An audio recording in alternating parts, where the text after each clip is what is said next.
تو جنید غنی نے اپنا ایسے ہی ہٹا کے نا اسے سر ڈال کے پوچھا مولانا السلام علیکم میں اندر آ سکتا ہوں؟ کہا بھائی کیا کام ہے؟ مجھے اندر سے بات مولانا میں نے آپ کو اپنے ایک دوست سے ملوانا ہے۔ کون دوست؟ مولانا کہنے لگا حضرت اس کا نام جنید جمشید ہے۔ مولانا مولوی صاحب نے کہا کون؟ جنید جمشید؟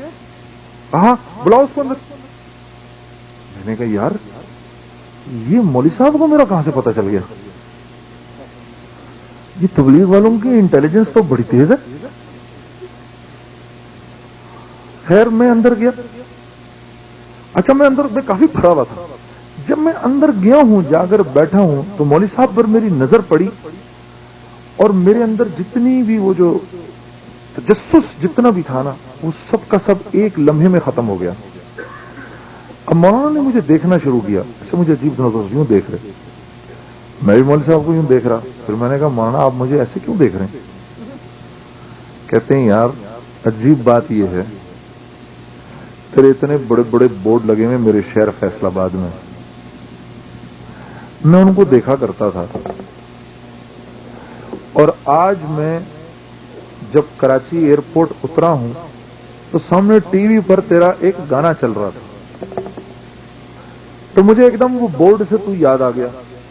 تو میں نے کہا یا اللہ کیسا اچھا نوجوان ہے، کیا یہ نہیں ہو سکتا اس کی میری ملاقات ہو جائے؟ اور تو میرے سامنے بیٹھا ہے اس وقت۔ تو میں نے کہا مولوی صاحب میرے یہاں 2-2.5 دن گزرے ہیں اور میں نے ایک بڑی چینج محسوس کی ہے ان 2-2.5 دنوں میں اپنے اندر۔ آپ یہ بتائیں ایک پاکستانی نوجوان جس نام شہرت دولت کا تصور بھی نہیں کر سکتا وہ سب کا سب میرے پاس ہے، پھر بھی کیا وجہ ہے کہ میں اندر سے بالکل خالی ہوں؟ تو مولوی صاحب نے مجھے کہا دیکھ بات یہ ہے کہ تجھے چوٹ لگی ہے سیدھے گھٹنے پر اور تو مرہم لگا رہا ہے الٹے گھٹنے پر۔ میں نے کہا مولانا کیا مطلب؟ کہا دیکھو اللہ نے انسان کو 2 چیزوں کا بنایا ہے، ایک روح سے بنایا ہے ایک جسم سے بنایا ہے۔ جسم کو کیونکہ مٹی سے بنایا ہے اس لیے جسم کی ضرورت کی ساری چیزوں کو مٹی کے اندر رکھا ہے۔ جس گھر میں ہم رہتے ہیں یہ بھی مٹی سے بنا ہوا ہے، جو کپڑے ہم پہنتے ہیں یہ بھی مٹی سے نکلے ہوئے ہیں، جو پانی ہم پیتے ہیں یہ بھی مٹی سے نکلا ہوا ہے، ماں باپ بہن بھائی عزیز و اقارب رشتہ دار اللہ نے سب کو مٹی سے بنایا ہے، اور ایک دن یہ ہمارا جسم مٹی کے ساتھ مٹی ہو جائے گا۔